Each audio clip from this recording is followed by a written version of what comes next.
What's up everybody, Vasharal here from Telplay with another video, and in today's video we'll be doing the Steam Awards. Previous video I've done the Game Awards, so now we're having the Steam version, and this one is a little bit much more different because it's mainly focused on Steam. So if you've never partook in this kind of events, you can do so by going to Steam, and the website is called steampower.com, so you can do that. If you are a user already of Steam, you know exactly what I'm talking about. But you can access this by going to the store and scroll a little bit down until you reach the nominate your favorite games in the 2023 Steam Awards. So let's get into the whole move.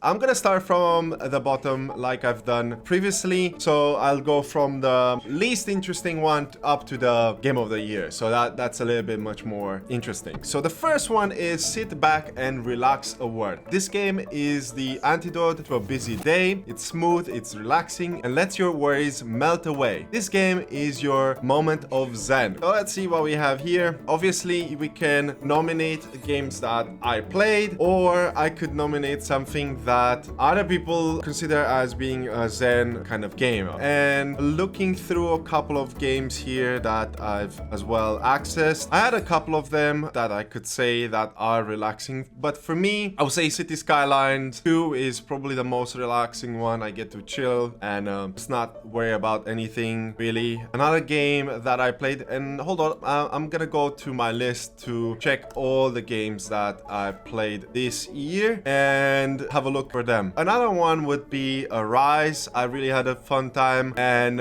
Absolute Drift would be another one that I had a lot of fun and I relaxed. So yeah, Greece is also relaxing and all that, but I think I'm gonna go with City Skylines. Even though I haven't completed it, I did enjoy it, and it's a very relaxing game. Moving next is Outstanding Story Reach Game Award. Some days only a narrative heavy game will hit the spot, and this one packs a wallop. It's as gripping as any soap opera and as well tuned as prestige TV screenplay. Bravissimo for making us feel things. So here we have a couple of things. The first one that comes to my mind is The Last of Us Part 1, and I know that this game has came a couple of years now to PlayStation, but it only came to Steam this year, and I was very happy that game came around. I'll definitely nominate Last of Us Part 1 for this because I did enjoy it on the PlayStation and I played a little bit on the PC, and personally for me it ran perfectly fine. And yeah, best soundtrack award, this unsung hero deserves to be recognized for its outstanding musical score. Is the OST with the most. Right, so for this one, this is gonna be a tough one because I didn't play that many new games this year, so it was kind of tough to decide what it was. I'm really confused right now. Oh yes, I think Hi-Fi Rush is definitely gonna so there it is. I think Hi-Fi Rush deserves to be on this one because it didn't receive on the Game Awards when I did vote for it. We don't have Final Fantasy here to be able to be like, yes, this is the one that we're going for. So Hi-Fi Rush for me is gonna take the soundtracks because I think that the game has a lot of cool soundtracks worth checking out. The best game You Suck At award. This is a game that rewards persistence, and it's not for a faint of hearts. It's the toughest game you've ever loved. I believe Remnant 2 was fairly tough when it comes to that, and Returnal. So I think Returnal would be a good fit. I did play it with Armea on multiplayer, so we did manage to get through the first boss and going forward, but if I would play this one solo, I think I will have a harder time. So I'm gonna nominate Returnal for that. Most Innovative Gameplay Award. The design of these games are at the front line of creative experimentation, bringing the fresh, perceptive, and brain-breaking surprises. This game delights, inspires, and entertained with newness never played before. Well, one game that particularly does that is definitely Baldur's Gate, in my opinion. I think There's nothing like it that really broke the records when it comes to that, and definitely deserves to be here. Outstanding Visual Style Award. Visual style doesn't aspire to real-world graphics fidelity, though a noble goal in itself. It describes a distinctive look and feel that suffices an entire game. I would say The Last of Us is a beautiful looking game with the whole remaster or remake, if you want to say, that really stood out. It's a gorgeous looking game. Another game that is gorgeous is Baldur's Gate as well, but I'm gonna give this one to Resident Evil.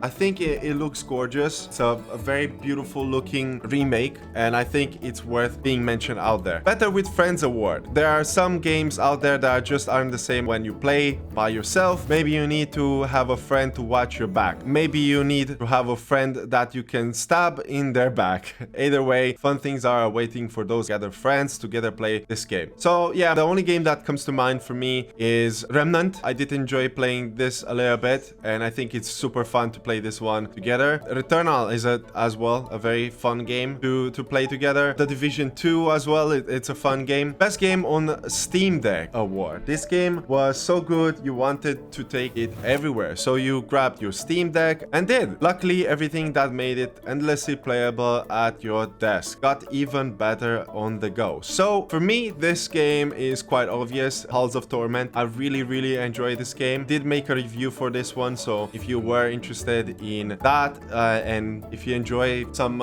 bullet hell or bullet heaven kind of games, this is definitely worth it. I haven't completed this game. It's definitely worth checking out. It's still in early access, but I think you're gonna enjoy it. So yeah, Labor of Love Award. This game has been out for a while. The team is well past the debut of their creative baby, but being the good parent they are, these devs continue to nurture and support their creation. This game to this day is still getting new content after all these years. This could go very well to Cyberpunk, I think, if it allows me. No, it doesn't allow me. Is it because I didn't play it? What other games did I play that really got a lot of content? I could say The Sims 4. They definitely did get that one. See if we can do that.